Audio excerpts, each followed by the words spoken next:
Cuando Lázaro anduvo es un mordaz retrato de la sociedad que hoy nos gobierna, un fresco rocambolesco y tremendo donde la ironía se mezcla hábilmente con el realismo más puro.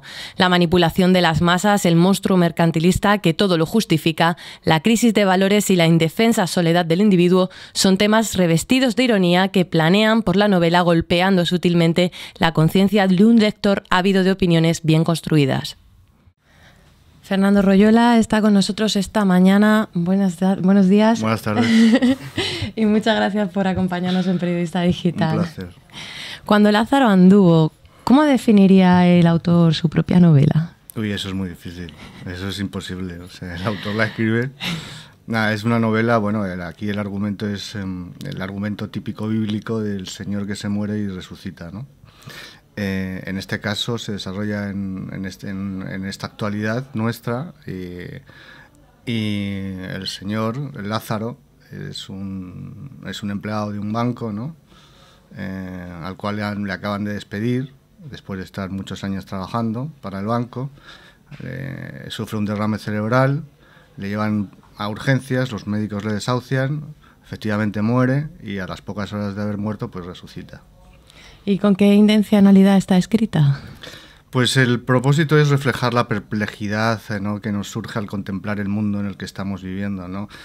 Salimos a la calle y todo nos parece absolutamente normal, leemos los periódicos, hablamos con nuestros conocidos y realmente si nos ponemos a pensar 2 segundos a reflexionar sobre todo lo que nos rodea, sobre lo que es nuestro día a día, podemos llegar a conclusiones sorprendentes, ¿no? O sea, vivimos en un mundo desquiciado, en un mundo absolutamente manipulado, en un mundo en el que nosotros no somos más que unas piezas, ¿no?, que parece ser que unos poderes manejan.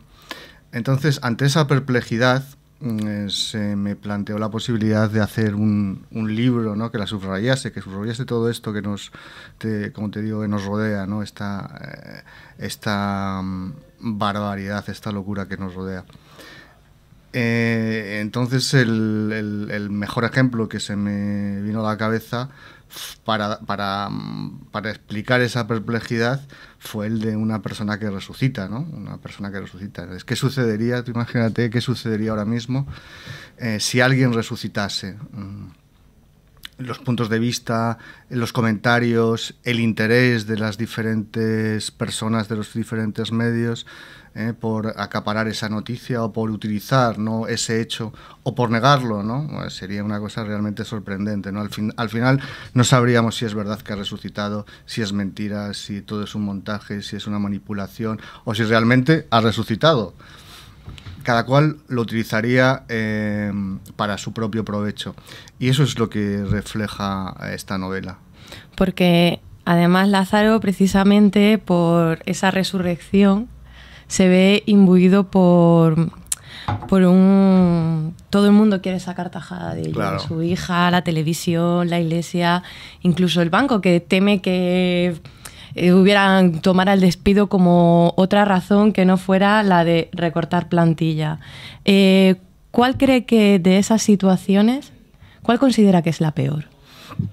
La peor para Lázaro, socialmente hablando. Socialmente o moralmente hablando. Bueno, cada una tiene su interés concreto y de eso se trata el libro. Realmente el libro es un fresco, ¿no?, de todas esas diferentes situaciones, empezando por la que se organiza en el propio hospital, ¿no? ¿Qué ha sucedido? ¿Ha sido un error médico? ¿No hemos detectado que realmente este señor no estaba muerto? ¿O es que efectivamente ha resucitado? Aquí, es decir, hay un conflicto ya empezando por el propio hospital. Vamos a ver, vivimos en una sociedad en la que la inmediatez, el cortoplacismo, ¿no?, y el interés están a la orden del día. Todos se rigen por ese criterio.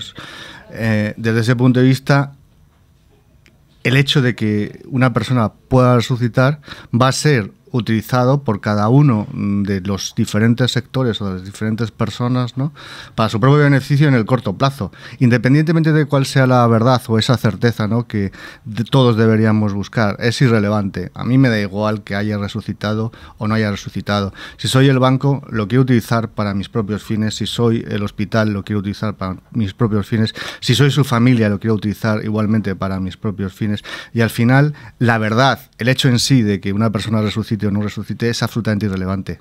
Da igual. No nos interesa. De hecho, no nos interesa. Incluso produce a su esposa, por ejemplo, le produce una sensación, es como si estuviera mal que hubiera resucitado, como si no le... Claro, porque vamos a ver, en el momento en que todos nos tenemos que comportar de una forma estándar, tú cuando te mueres te tienes que morir. Pero no te mueras si resucites otra vez, porque es que no puede ser, es decir, hay algo que no funciona aquí. O sea, tú ya te has muerto, yo ya te he llorado y he hecho mi duelo, es imposible que vuelvas otra vez a resucitar, ¿no? Las cosas no son así. Yo quiero que todo sea como el mundo nos marca. Entonces, oye, vuélvete a morir otra vez, joder, de verdad, que esto no hay quien lo aguante. En cuanto a la estructura del libro, comienza todos los capítulos con un hecho real que está narrado a modo de crónica y que son noticias que con mayor o menor relevancia aparecieron en los medios hace relativamente poco. ¿Por qué ha cogido esas noticias y no otras? Bueno, vamos a ver. Efectivamente, esto abunda lo que te decía al principio sobre la perplejidad, ¿no? O sea, leemos los periódicos y realmente podemos encontrarnos noticias o hechos absolutamente sorprendentes, eso sin entrar a cómo nos los cuentan o cómo nos los manipulan, ¿no?, sin el hecho en sí. Y realmente los procesamos y los hacemos nuestros sin ningún juicio de valor, sin sorpresas, sin realmente ver que eso no es más que un síntoma del desquiciamiento colectivo, ¿no?, que estamos viviendo. Todas estas noticias son noticias publicadas, son noticias reales y son noticias que lo único que he hecho ha sido un poco mínimamente literaturizarlas, ¿no? Pero en la medida de lo posible ni siquiera he cambiado la redacción con la cual estaban escritas en su publicación original. Una vez más, ¿qué pretendo con esto? Pues subrayar esa perplejidad que tenemos si abrimos un poco los ojos, ese mundo tan desquiciado que nos vamos a encontrar si nos paramos un poco a reflexionar pues lo que estamos haciendo y lo que están haciendo con nosotros. Ahí la novela comienza con la caída en picado de Lehman Brothers, echan a Lázaro del banco y con el finiquito, curiosamente, se va al banco a ver qué hace con él. Claro. Y le dicen que invierta, que a mayor riesgo, mayor rentabilidad. ¿Cree que no hemos confiado nosotros demasiado en los bancos, en la sociedad? Lo hemos hecho, pero por mera ignorancia. Es decir, el concepto de banco, o el concepto de Estado, o el concepto de empresa pública, era algo que estaba muy arraigado, ¿no?, en la sociedad, en nuestro acervo común. Nosotros nos fiábamos de lo que nos decían, ¿no? O sea, si tú ibas al banco y el banco era institucionalmente una entidad que simbolizaba la solvencia y la continuidad y te asesoraban en determinada forma para que comprases determinados productos, tú que no entendías absolutamente nada ni tenías por qué hacerlo, simplemente confiabas. En esa relación de confianza basada en algo, una superestructura que soportaba todo eso, de repente desaparece, todo se convierte en negocio privado. El único fin de todos estos negocios privados y por supuesto los financieros, los bancos, es conseguir la mayor rentabilidad, y a partir de ahí coge a todo el mundo, por lo menos a todo el mundo en nuestra sociedad española, con el pie cambiado, y todavía seguimos teniendo esos paradigmas que son absolutamente falsos. Incluso el propio concepto de España es un paradigma que es falso. Si tú te fijas últimamente en todos los medios, ya España siempre va aparejado con el concepto marca. España, la marca España, o sea, hasta el país se ha convertido en algo privatizado, ¿no? Yo creo que la sociedad tendría que reflexionar un poco sobre el cambio de esos paradigmas y adecuarse, en principio, para informarse y después para defenderse, ¿no?, de todas esas agresiones. ha habido un exceso de confianza por falta de información y un abuso por parte de todas esas entidades, ¿no? Que habiendo cambiado el sistema, habiendo cambiado las reglas del juego, han seguido haciendo creer que realmente tenían esa función que históricamente habían tenido en este país. En el libro, uno de los mayores miedos que tiene, por ejemplo, el consejero de Sanidad, cuando se le ponen todo en la puerta con las pancartas de que quieren privatizar la sanidad pública, es un tema que de hecho a día de hoy es la comidilla, está en boga. ¿Qué opinión tiene al respecto de este tema? Es el mundo, son los vientos que soplan, es el mundo en el que estamos viviendo, en el que todo se va a privatizar. Esa es la orientación, el Estado, la idea de defender el Estado, ¿no? Y es una idea que nos han vendido que está pasada de moda y que ya no sirve. Es decir, ahora lo que sirve es el mercado, ¿no? El mercado es Dios, ¿no? Y la libre competencia es su profeta. Es la productividad. El interés a corto plazo, el beneficio inmediato, sin buscar realmente otra serie de valores, como puede ser la sostenibilidad, ¿no? Y la adecuación a lo que realmente necesita el ser humano, ¿no? Yo creo que este proceso seguirá unos cuantos años, pero poco a poco la gente se irá dando cuenta cuando se empiecen a ser conscientes de que todos estos paradigmas de los que hablaba antes han ido cambiando. Yo creo que se volverá otra vez, ¿no? a un concepto mucho más humano, mucho menos inmediato y desde luego más sostenible, ¿no? De las relaciones sociales, ¿no? Y del concepto del papel del Estado, ¿no? en nuestro día a día. Mientras tanto, pues asistiremos a un proceso realmente desquiciado y surrealista. Pues me imagino que dentro de poco se privatizarán hasta los letreros de las calles y a lo mejor la Gran Vía pasará a ser la avenida de Movistar y ese tipo de cosas, ¿no? Eso sin entrar a valorar otras posibles ideas como puede ser privatizar las meninas o vender partes del territorio o cualquier cosa de este estilo que se te pueda ocurrir. Va a ser muy divertido. También se habla en la actualidad sobre los contratos con esto de la reforma laboral y demás. ¿Cree que volverán los contratos para toda la vida o los hemos perdido ya? No, de momento están absolutamente perdidos, eso es innegable. Primero tiene que volver otra vez la conciencia social, la ideología, una ideología, ¿no? Que defienda quizá lo social, quizá el respeto al ser humano, ¿no? Y no ser tratado como una mera mercancía, ¿no? Que es utilizable, ¿no? Y a disposición de intereses muchas veces demasiado privados, si me permites la expresión. Yo creo que en los últimos años, en los últimos 15, 20 años, probablemente desde la caída del muro de Berlín, determinados conceptos históricos han sido devaluados, ¿no? Y estamos ahora heredando, ¿no? Las consecuencias, ¿no? De esa devaluación.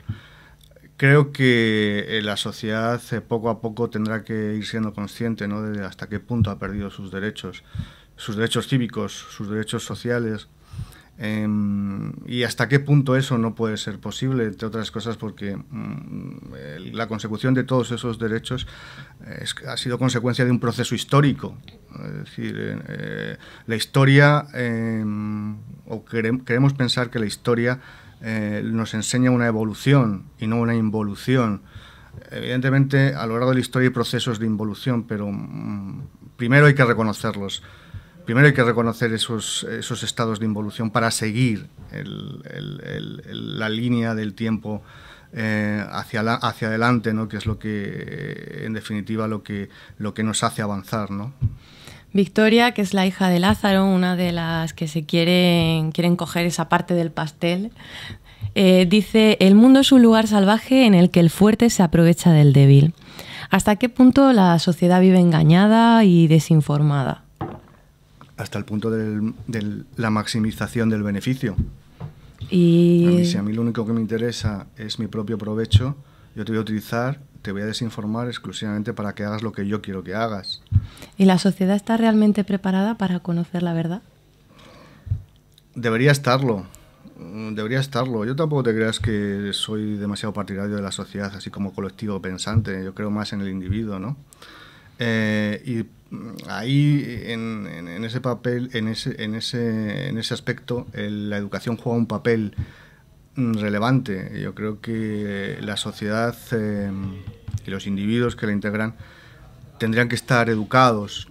La educación es una herramienta absolutamente fundamental, ¿no?, para conseguir a medio o largo plazo objetivos y fines. Si nosotros apostamos por la falta de educación de nuestra gente, pues tendremos un país lleno de gente sumisa, de gente que no es capaz de pensar por sí mismos, no es capaz de reflexionar, no es capaz de entender, y por lo tanto va a estar absolutamente a disposición de aquellos que por sus intereses personales les quieran manipular, ¿no? Por lo tanto, somos pollos, como decía Juanito el de las sombras. Pollos, efectivamente, esa es la gran imagen, los pollos ahí que nos ceban en las granjas estas de pollos, ¿no?, que nos hacen vivir como pollos. ¿Para qué? Para al final, pues eso, morir como pollos en un proceso productivo y servir, pues, de alimento, ¿no? En este caso, de alimento en las playas para el turista partidario del pollo asado. En concreto, ya para terminar, en concreto Juanito el de las sombras es un personaje que en cualquier cadena de televisión no lo podemos encontrar. Claro. ¿Sería capaz o se atrevería de dar un nombre real a Juanito el de las sombras? Bueno, tienes más que poner cualquier teleshow de estos que ponen a horas nocturnas, y que les gustan a los niños, sobre todo, para hacerte una idea de lo que puede ser Juanito el de las sombras. Pues muchas gracias, Fernando, por acompañarnos en Periodista y presentarnos Cuando Lázaro anduvo. Un placer.